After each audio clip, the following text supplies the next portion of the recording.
ఎయిర్పోర్ట్లు అగ్గిపెట్టాలనుకుర్రా? ఎయిర్పోర్ట్లు, మాకు ఎయిర్పోర్ట్లు కావాలి. ఏం కావాలి? ఎయిర్పోర్ట్లు. అరే నీ అమ్మ, మాకు యూఎస్బీ పోర్ట్ దొరుకుతలేదు సార్, మీకు ఎయిర్పోర్ట్లు కావాలి. అది ఎయిర్పోర్ట్లు అంటే ఏమనుకుంటారు నాకు అర్థం కాదు. యూఎస్బీ పోర్ట్లు అనుకుంటారా, అగ్గిపెట్టాలి అనుకుంటారా, ఏమనుకుంటారు అది? అంటే నాకు ఎయిర్పోర్ట్ ఇచ్చేయండి సార్, ఇచ్చేయండి. అవి మన పొలిటికల్ గిఫ్ట్లా? పెళ్ళికి మనం కవర్లలో పెట్టిస్తాం చూడు, 100 రూపాయలు 200 రూపాయలు ఇట్లా 116 రూపాయలు లెక్క, 1116 అని ఇస్తామా అట్లా. అది పొలిటికల్ గిఫ్ట్లా సార్? గౌరవనీయ ఎంపీలకు చెప్తున్నా, ఓ వయబిలిటీ డ్రివెన్ ఇన్ఫ్రాస్ట్రక్చర్ అది. మొన్న మోదీ ప్రభుత్వంని కూడా విమర్శించారు. ఇన్ని ఎయిర్పోర్ట్లు కడితే ఆడ ఈగలు దోమలు ఆంధ్రప్రదేశ్కి ఇచ్చారు కదా.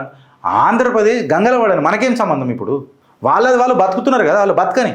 కానీ మన ఆర్థిక ఇబ్బందులు పడితే ఒక ఎయిర్పోర్ట్ని మెయింటైన్ చేయాలంటే పొరగాల మజాకని అనుకున్నారా మీరు?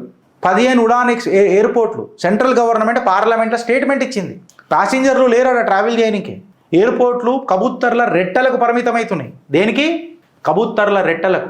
ఇప్పుడు ఎయిర్పోర్ట్ కడితే కాంగ్రెస్ వాళ్ళు పోయి మాట్లాడతారు ఏమనని, కబుత్తర్ మా మీద రెట్టేసి పో అని చెప్పి మాట్లాడతారు. పిట్టా మా చేయి మీద రెట్టేసి పో. దానికా ఎయిర్పోర్ట్లు?